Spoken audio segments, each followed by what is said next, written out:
segundo o Vidal, o Piauí, ele tem potencial para desenvolver essa cultura do caju, que no Piauí, 11% da produção da castanha do caju, ele é produzido aqui no estado. A metodologia.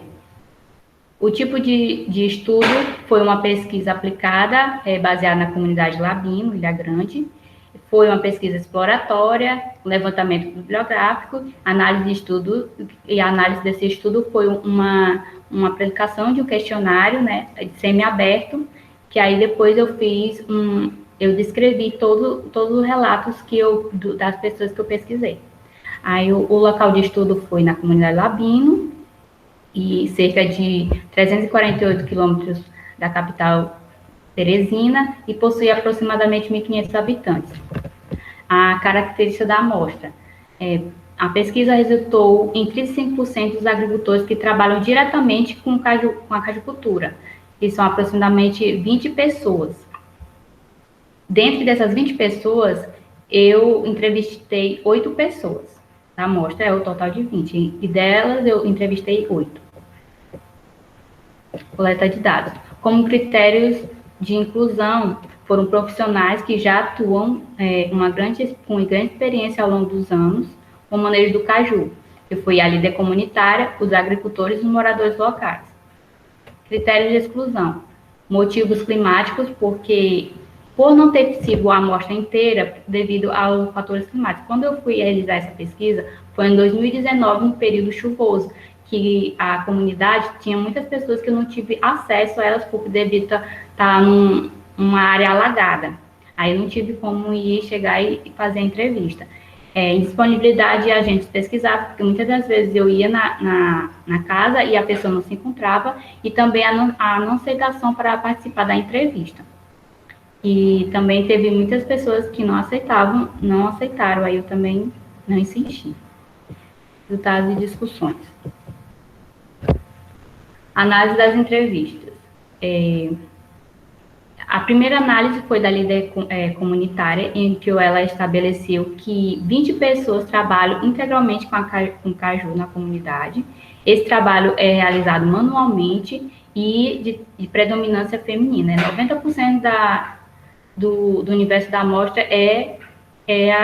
as mulheres que trabalham com a castanha e o caju. Dentre esses produtos trabalhados com caju, lá na comunidade, são produzidos a castanha, o doce, o licor e a cajuína. E eu fiz também o preço de mercado na época que eles estavam trabalhando. A castanha, R$ 25,00, o doce, 20, o licor, 20 e a cajuína, 10.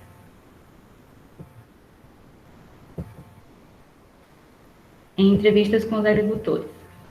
As variáveis que eu trabalhei no questionário foi a faixa etária, que a maioria dos entrevistados eram de 30 a 50 anos. Escolaridade, não tive nenhum caso de analfabeto, a maioria até teve ensino médio. Cerca de 8 das outras pessoas que eu entrevistei, 5 tinham ensino médio, uma ensino superior e as outras 2 até o ensino fundamental. A renda mensal é de até um salário mínimo, 85% das pessoas entrevistadas tinham de 0 a um salário mínimo. E ganhava o programa Bolsa Família. A assistência técnica, ele não tem, poucas pessoas se dispôs a procurar cursos para se qualificar. Foi uma pessoa só que eu entrevistei, teve essa preocupação de procurar. E operações com créditos, 87, se eu não me engano, 87% daqui, 85,75% não realizaram operação com crédito. Isso porque eles não têm a informação, e também por causa dos terrenos que eles têm, eles não têm como eu digo, a estruturação daquele terreno para poder aplicar em uma forma de crédito, para pedir um empréstimo, ou trabalhar com essa questão do desenvolvimento da própria produção do caju. As considerações finais. Os resultados da pesquisa indicaram a importância da cadeia produtiva do caju para a comunidade Labino-Ilha Grande no âmbito local. Essa atividade apresenta-se como fonte de renda para muitos agricultores, incluindo a agricultura familiar. Há necessidade de adotar esses produtos de formação que lhes permita aproveitar a potencialidade da atividade. Como eu falei, eles não têm ainda conhecimento suficiente e não têm ajuda do município, assim, de adotar medidas que levem uma cooperativa, que ajudem lá, façam uma cooperativa, uma associação que ajude esses agricultores. E há carência de políticas públicas que deem suporte técnico-logístico, de apoio financeiro e gerencial para o melhor desenvolvimento da atividade produtiva, mas ainda assim é perceptível a elevada importância socioeconômica da atividade para os pequenos produtores rurais, principalmente por ser uma das poucas alternativas que geram emprego diretos e indiretos e contribui para a diminuição da pobreza e da desigualdade social da região. E essas são as referências que eu utilizei.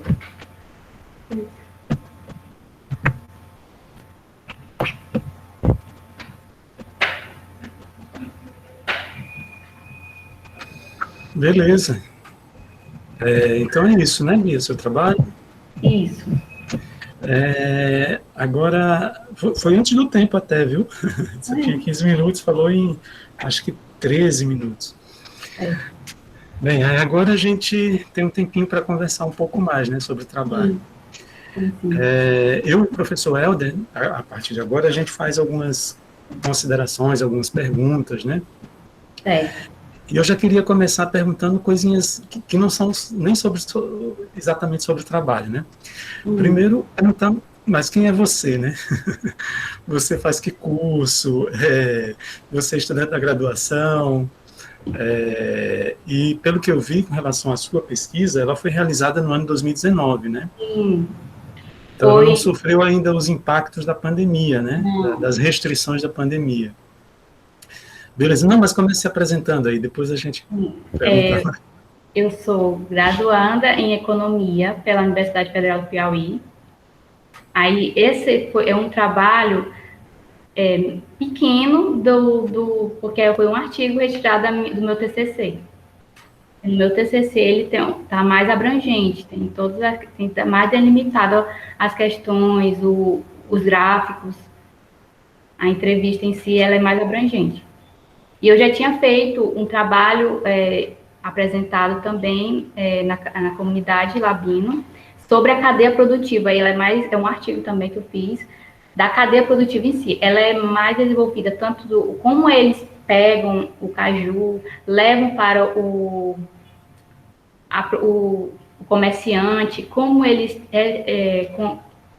extraem essa renda. Eu fiz também um trabalho desenvolvido com base nesse trabalho, esse artigo que eu fiz, eu pensei em fazer esse meu TCC. Aí eu fiz esse artigo para apresentar hoje. Um recorte. Beleza. Professor Helder, quer fazer a consideração agora? Tá desligado. Muito bem. Eu gostei muito do seu trabalho, Beatriz, até porque eu tenho um sentimento muito interessante em relação ao cajueiro, dado que o cajueiro é uma fruta, é uma planta, eu diria, nativa, não é? Uma planta do Brasil, é uma planta nacional, vamos dizer assim, nordestina por excelência, não é? E uma planta que foi domesticada pelos indígenas, pelos povos indígenas. Sim, que significa pomar amarelo, né? Exatamente, fruta amarela, é como se fosse, na verdade, parece que o nome é fruta que derrete na boca, tem uma coisa assim, parecida, fruta que desmancha na boca, uma coisa assim, não é? Acaiú, justamente, então são vários nomes, né? E me deixou bastante impressionado, justamente por causa pelo fato de o caju ter sido uma planta exportada, a planta saiu do Brasil, ganhou o mundo inteiro praticamente, só não foi para a Europa, acredito, por falta, mas os países ou as regiões onde o clima é mais ou menos que próximo ao nosso, o cajueiro ganhou o mundo, né? O cajueiro está na Ásia, por exemplo, né? Com plantas que foram tiradas do Brasil e que foram levadas para esses rincões. E que, apesar da planta ter saído do Brasil, hoje nós somos o terceiro exportador, nós perdemos o lugar da exportação do caju, não é? E isso me deixa bastante interessado, porque nós não, assim, a minha relação com o caju vai desde a fruta, o gosto pela castanha, assim, porque você pode ver que o caju é inteiramente aproveitável, é uma planta completamente aproveitável. E também, vamos dizer, o período, né, os períodos, as estações do ano, marcadas pelo cheiro do caju, que é impressionantemente bom, e me traz uma recordação muito interessante, assim, como se fosse assim, um cheiro nativo. Então, acho isso muito interessante. Mas eu também, assim, achei que seu trabalho é bom, sobre, assim, despertar sobre a questão das cadeias produtivas, e me despertou uma curiosidade, que se você souber e você puder me responder. Por que nós, aqui, o Nordeste, sendo, digamos assim, o berço do cajueiro, o berço dos cajueiros, por que os derivados do caju, por que eles são tão caros no mercado? Por que a gente compra, digamos assim, a castanha tão nossa, tão gostosa, a castanha de caju é algo apreciado no mundo inteiro. Não é tanto que os Estados Unidos, às vezes, a propagação do caju inicia quando as nozes saem da África e saem da Ásia e vão para os Estados Unidos. Os Estados Unidos é um grande consumidor de castanha de caju. Vamos dizer, por que é que nós acessamos essas frutas e os derivados, a cajuína, por exemplo, tão caro? E por que os produtores o tempo inteiro reclamam, digamos assim, do trabalho grande, não é, nessa cadeia produtiva, desse lugar? Porque, veja só, nasce vamos dizer, e aí se aproveita e chega, digamos assim, no consumidor, e principalmente a nós aqui, vamos dizer, num preço tão alto. Não é? Que cadeia é essa que produz esse preço final tão alto?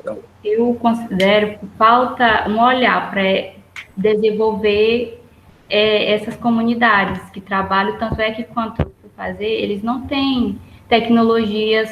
As pessoas lá falaram que quebram a mão a castanha para poder vender. Eles não têm uma tecnologia que supre, para que vá lá a maquininha e quebre a própria castanha para poder vender a um preço razoável, a um preço bom de mercado. Então, eles acabam vendendo aquela castanha a uma terceira pessoa, né, que vai vender novamente e acaba chegando no mercado um preço altíssimo. Falta um olhar de medidas que trabalhem com essas comunidades rurais, que tem potencial, mas que não são valorizadas. Eu acho que seja isso. Beleza. Eu fico me perguntando, né, quais são esses gargalos da cadeia produtiva, né, que você já aponta, né, em alguns, né, no seu trabalho. E eu fico imaginando que impacto teria a formação de cooperativas, né, para suprir, né, a organização comunitária, porque não dá para esperar só do Estado, né? O Estado é meio complicado para o Estado agir. A gente tem que demandar dele, né? E se a comunidade se organizasse por meio de cooperativa, teria uma força maior de pressão, né? Agora tem vários problemas, né? Isso. Não tem cooperativa. Na época já teve cooperativa na comunidade. A própria líder comunitária falou que teve cooperativa, mas não... No período que eu fui fazer entrevista, não estava mais, estava extinta. Pois é, esse é um problema, né, que deixa a situação assim complicada, né, para os produtores. Eu fiquei me perguntando também uma coisa, que você colocou que na cajucultura, né, o principal produto é a castanha do caju, certo, né? Mas desde 2000 agora não me recordo, 2012, 2014, a cajuína ela foi registrada no livro dos saberes, né, do patrimônio cultural imaterial, do IFAM, né, do Instituto Patrimônio Histórico e Artístico Nacional. E a patrimonialização, digamos assim, da cajuína, do processo produtivo da cajuína, implicaria em criação de políticas públicas para essa atividade, né? Mas o que a gente vê é que parece que não surtiu ainda esse efeito, né? Não há política pública voltada para o incentivo da produção da cajuína. Justamente. Você colocou, naquela tabelinha que você colocou, a cajuína está lá em último lugar em preço de produto, né? Isso. Tanto é que na comunidade, eles estão, por eles utilizarem muita castanha, tem muitas pessoas, muitos agricultores, porque cerca de 300 agricultores que trabalham com o caju na comunidade, mas apenas 20 pessoas que trabalham diretamente com caju. Todo ano eles fazem a produção do caju que vendem, e foi especificamente essa amostra que eu tirei para me fazer a pesquisa. Mas dentro dos agricultores, esses agricultores, a maioria deles, eles não utilizam o fruto mesmo. Eles não sabem de como utilizar. E muitas das vezes é jogado fora, como a própria entrevistada me falou, a própria licença bancária. Eles não têm uma ideia de como utilizar esse fruto. E esse fruto, ele pode ser utilizado também para comida de animais. Mas não tem suporte para levar, eles não têm um transporte para levar o que resta para outra parte, para levar até os animais. E, falta isso. Pode ser utilizado na culinária também, né?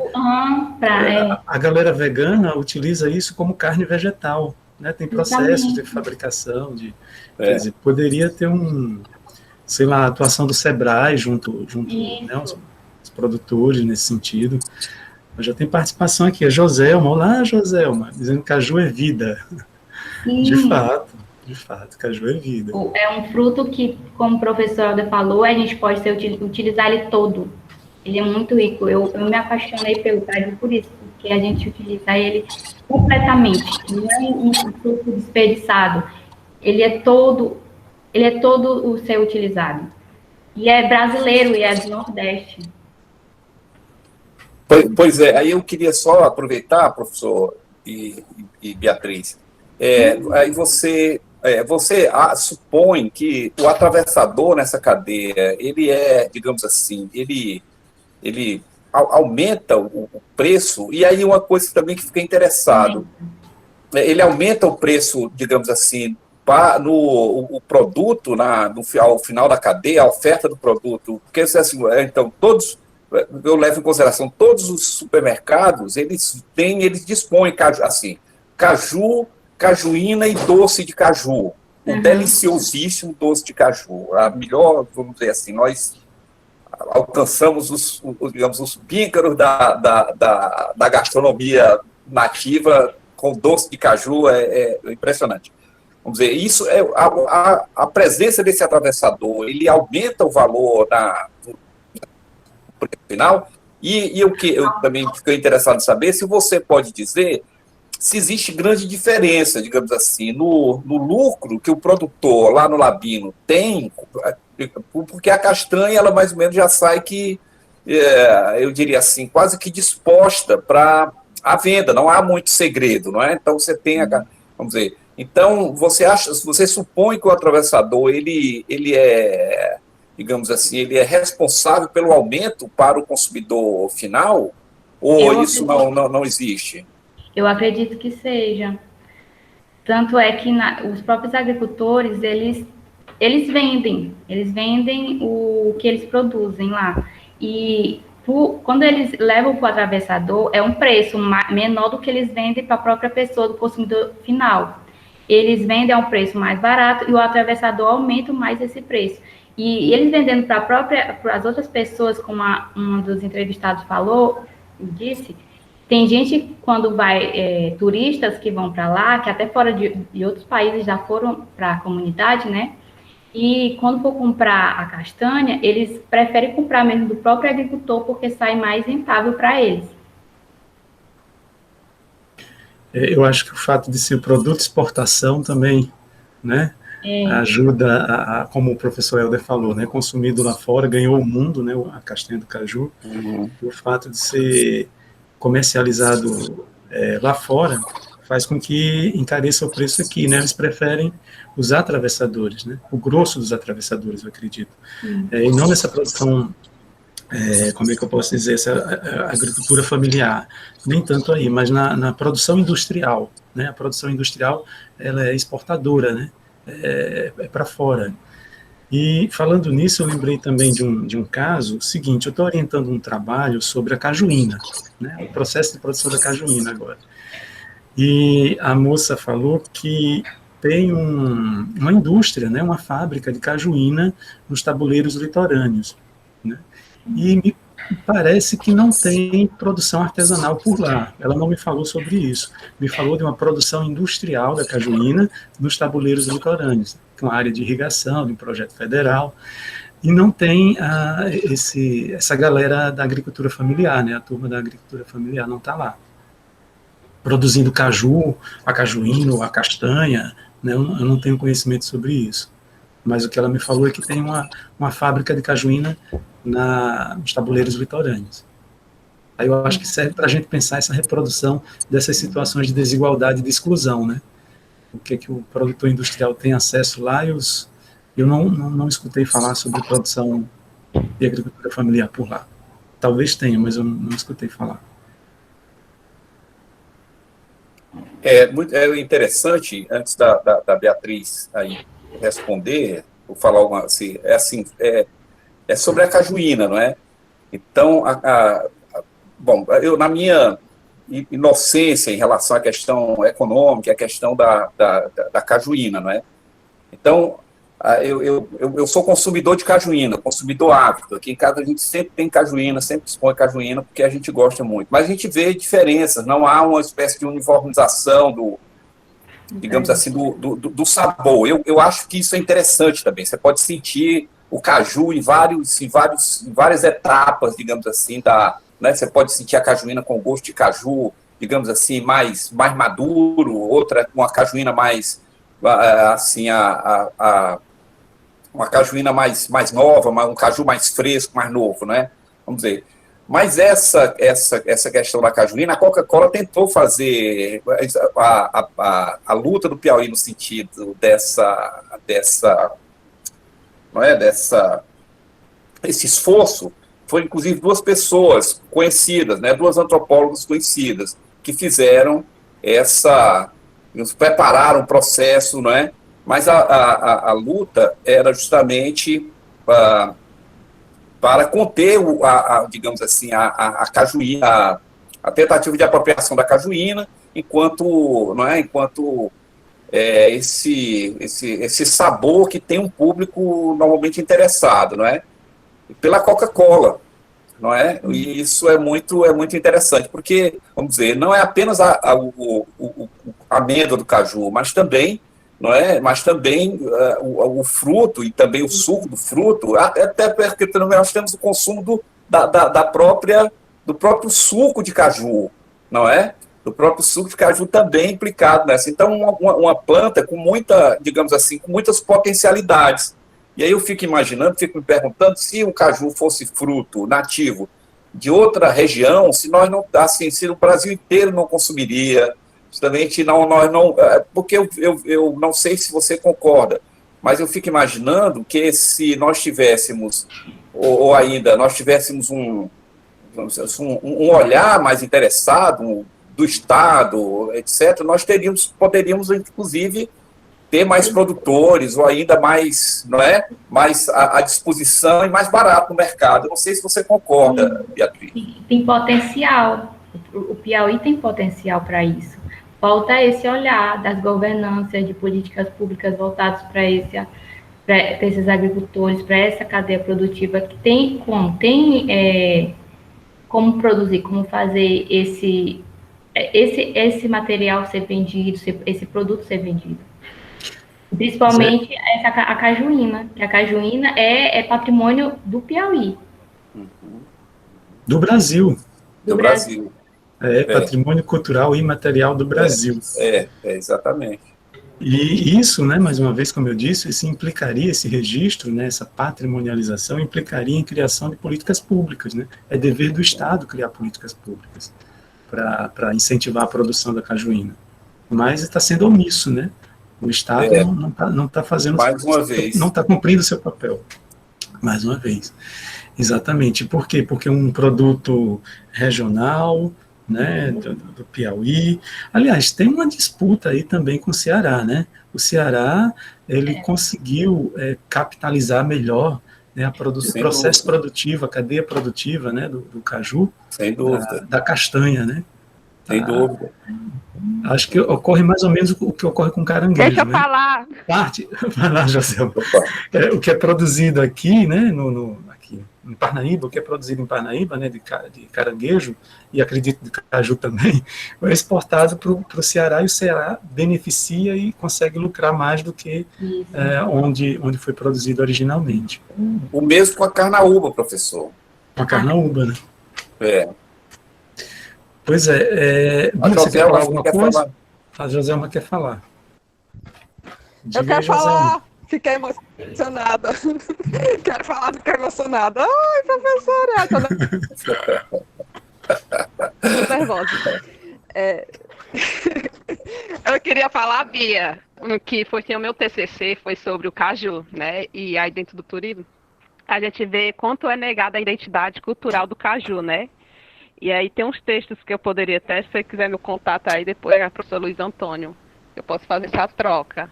Mas eu fico muito emocionada porque eu me sinto pertencente a essa realidade.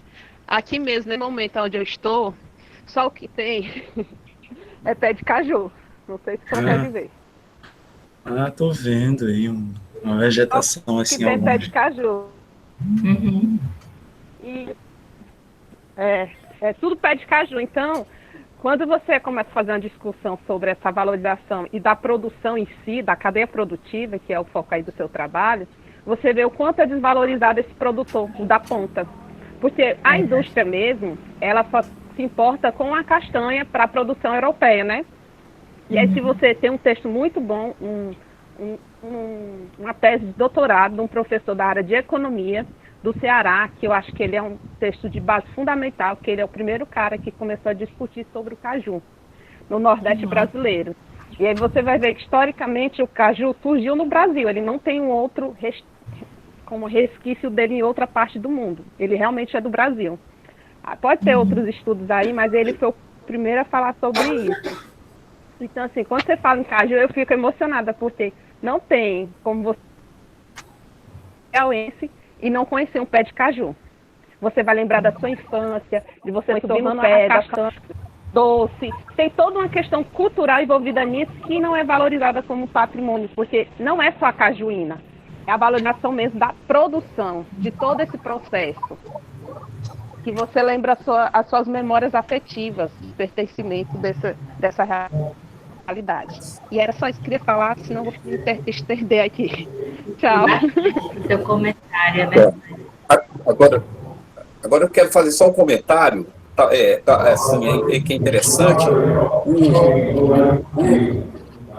O caju e os cajueiros já estão presentes na nossa, digamos assim, na memória dos cronistas. O André de TV descreveu o cajueiro, além do que desenhou os cajueiros, também foi assim para Spix e Martius no século XVI.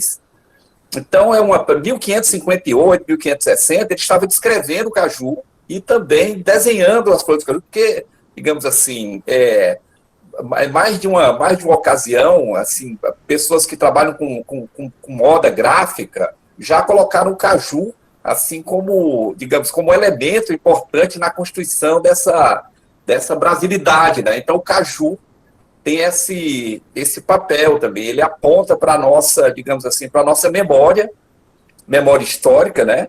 Justamente no sentido de que ele desperta essa atenção justamente pela, digamos assim, pela beleza estética, não é? Assim, nós somos um estado cajueiro, vamos dizer assim, não é?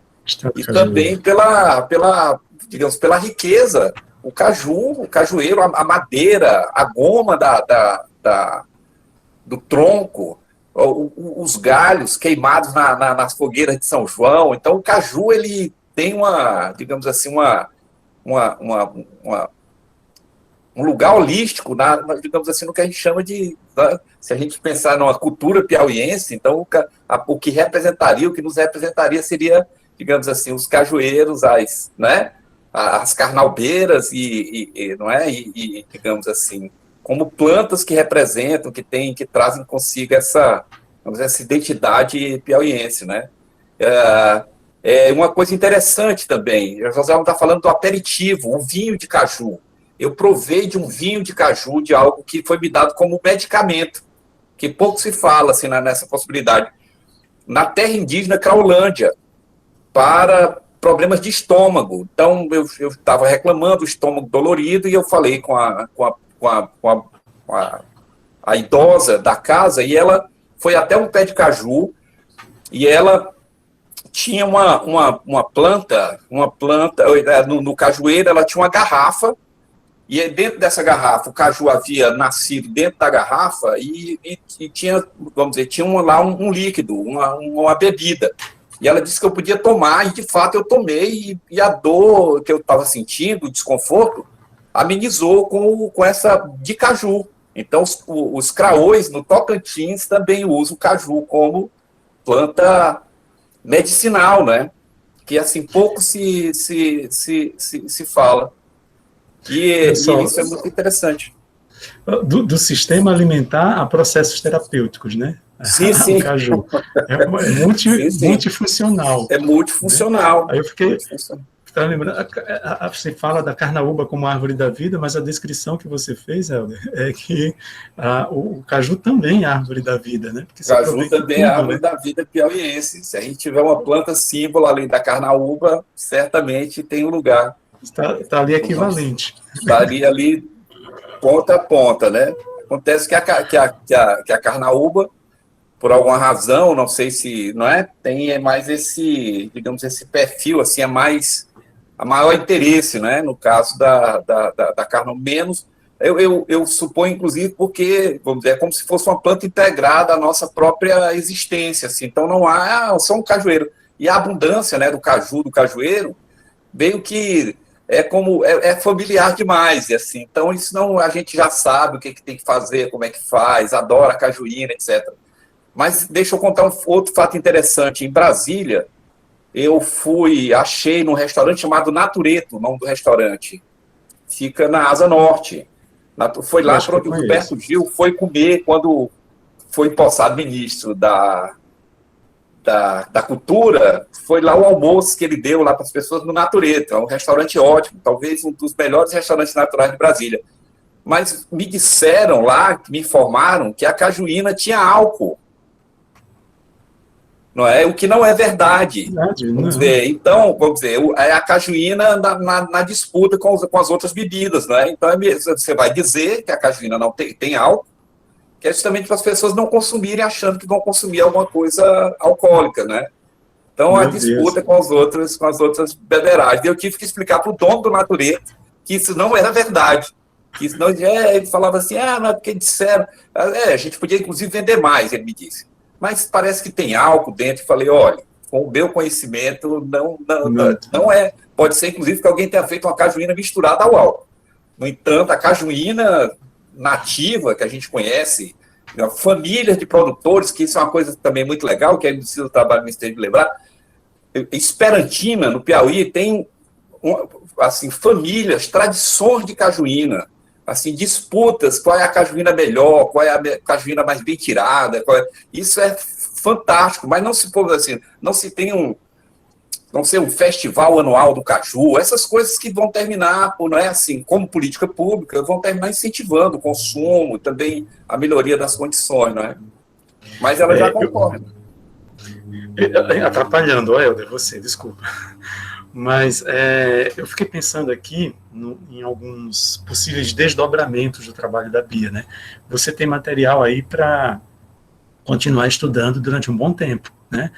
Você pode pensar já no mestrado, pode pensar em etapas aí posteriores, tomando como objeto de estudo o processo produtivo da cadeia produtiva da cajucultura, né? Tem muita coisa para se falar, né? E uma das coisas que eu fiquei pensando quando você estava apresentando é que você falou de alguns problemas que são assim os possíveis gargalos, né, para essa situação em que se encontram as comunidades produtoras, né, as famílias que produzem. Você falou que elas não têm acesso a crédito, né, que elas não têm uma qualificação, qualificação profissional, né. A minha sugestão é que você pensasse um pouquinho mais sobre isso, né? Você se debruçasse um pouco mais o porquê disso, né? Por que não tem acesso a crédito, você já apontou mais ou menos um dos motivos, e também pensar por que eles não têm essa qualificação, né? É uma questão individual, de vontade, eles não buscam, né? Ou existe algum problema mais estrutural, né, que determina essa exclusão dessas pessoas de um processo de qualificação profissional que ajudaria na cadeia produtiva, né, para eles terem um retorno financeiro maior, né. A minha sugestão é você pensar um pouquinho sobre esses gargalos, né, sobre esses problemas. E 5 minutos para encerramento, olha só, acho que ele falou demais. Eu posso pegar esse gancho do professor Luiz ter falado sobre isso, e aí, Beatriz, eu fiquei interessado em saber, assim, aqui nós temos um determinado período aí, tá iniciando, né, esse período, vai até, aí perguntar, o que essas, aí me deu ideia, o que as pessoas fazem, o que os produtores fazem quando não estão dentro da cadeia produtiva, como é que a comunidade convive durante o período onde não há digamos assim, onde o cajueiro não está produzindo, qual é o tempo que leva, por exemplo, para você beneficiar, então pegar não sei, talvez um período, um ano, o que se faz durante esse período, vamos dizer, em relação à cultura do caju, e como é que isso está dentro do processo produtivo. Acho que isso também me chamou bastante atenção. O que fazem quando não estão lidando com o caju? O que essas comunidades, não é? Como é que elas interagem nesse sentido aí? Uma comunidade, ela tem 2 tipos econômicos que eles sobrevivem, que é da pesca e da cultura do caju. Então, quando esse período sazonal do caju passa, eles sobrevivem através da pesca. Isso é interessante. Ei, nós estamos sendo demandados a concluir, a terminar, a fazer as considerações. 3 minutos. 3 minutos. Olha só, minhas considerações. Como eu já falei agora anteriormente, a Bia teria, né, e as pessoas envolvidas no trabalho, né, teriam condições de dar continuidade ao trabalho em etapas futuras da vida acadêmica de vocês, porque é um tema rico, né? É isso, parabenizar pelo trabalho, né? Dizer que você, né, precisa prestar atenção em algumas coisinhas, eu acho, no seu texto, mas você vai submeter a uma revista, né? Nos foi informado que vocês foram também informados de que no edital do Coruc se fala de um sistema fast track, né, para publicação dos artigos aprovados, e que vocês iriam submeter esse texto a uma revista Turismo e Cidades, que já tinha sido feito o acordo com a organização do evento, a comissão científica do evento, com essa revista, e vocês submeteriam por esse sistema fast track, que não implica em nenhuma, digamos assim, nenhum tratamento diferenciado, né, mas que você teria com relação ao rigor dos critérios da revista. Mas vocês teriam uma certa prioridade na avaliação dos pareceristas do artigo. O recado é esse. E parabenizar. Oi,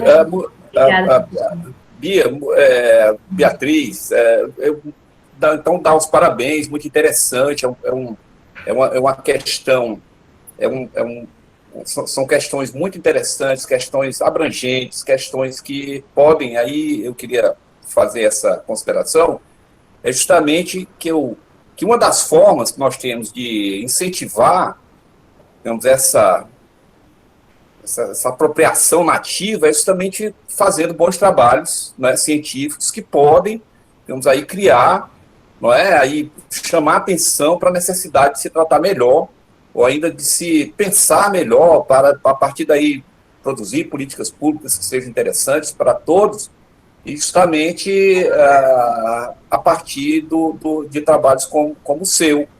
Então, da gente engrossar essas fileiras, né, dos pró-cajueiros, né, que exatamente podem aí, né, a gente pode lançar luz sobre questões que são interessantes, não só apenas para nós, mas para a conjuntura, né,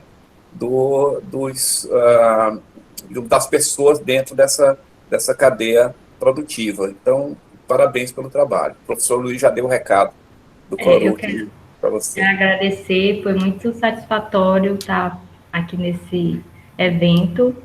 E obrigada, professor, pelas sugestões, professor Luiz, professor Helder. Eu vou reconsiderar, eu pretendo fazer um projeto para me submeter a um mestrado sobre o caju, porque eu gosto bastante dessa parte e dessa área também. E quero muito agradecer pela oportunidade. E acho que é só isso. Beleza, agora é com a Natália. Obrigada, Natália, também. Obrigada, gente, pela participação de todos. Obrigada, professor Luiz Antônio, professor Helder. A Bia também pela apresentação, foi muito interessante. Eu vou convidar vocês para participar da oficina que vai ter hoje à tarde, de Economia Solidária, a partir das 2h. Todos estão convidados a participar e obrigado pela presença de todos. Tá certo. Beleza. Tchau, tchau, galera. Tchau para todo mundo, foi muito bom. Foi ótimo.